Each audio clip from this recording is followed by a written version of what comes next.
Bonjour à tous et bienvenue sur Play Graphique. Aujourd'hui nous allons voir ensemble comment créer une image en monochromie.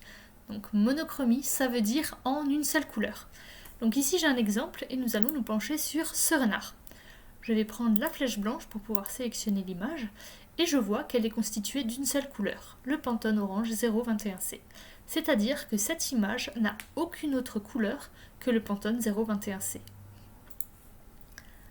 Alors vous allez me demander pourquoi créer une image en monochromie. Eh bien, il y a deux raisons à cela. La première, peut être un choix esthétique, mais une autre, un choix technique. Pour imprimer une couleur, donc un document, que ce soit par exemple je prends cette photographie, il faudra pour imprimer une gamme CMJN, donc cyan, magenta, jaune, noir. Mais ici, nous avons du coup dans ce renard, nous avons qu'une seule couleur.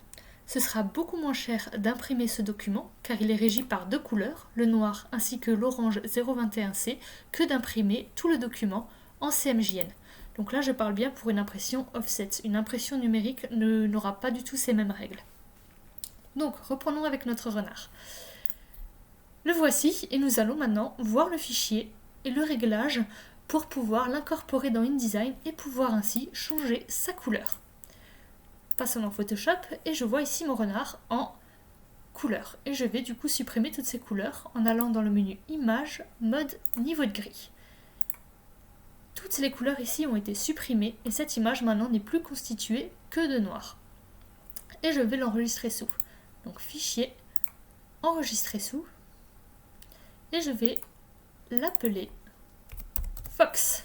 Et comme elle est destinée à l'impression, je l'enregistre en TIFF. Ok. Je vais créer un nouveau document InDesign.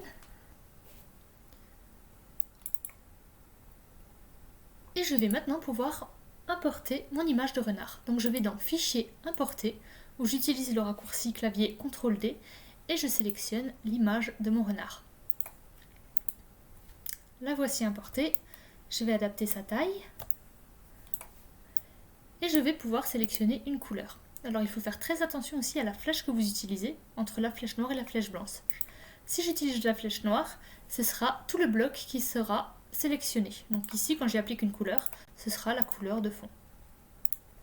Il faut utiliser donc la flèche blanche pour sélectionner l'image et ainsi donner de la couleur au renard.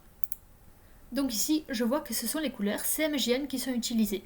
Si votre document est à imprimer en CMJN, c'est bon. Si vous avez besoin par contre de le mettre en ton direct ou du coup d'utiliser la gamme Pantone, je vous invite à aller dans le nuancier, dans les options et de créer une nouvelle couleur pour sélectionner la couleur Pantone qui vous convient. Donc là, moi par exemple, je vais changer. Je vais prendre un rose, je vais prendre le Pantone Purple. Ok, et voilà, mon renard maintenant est en ton direct. Alors j'ai parlé un petit peu de technique dans ce tutoriel, j'espère que j'ai bien expliqué, sinon n'hésitez pas à me mettre vos questions dans les commentaires, j'y répondrai.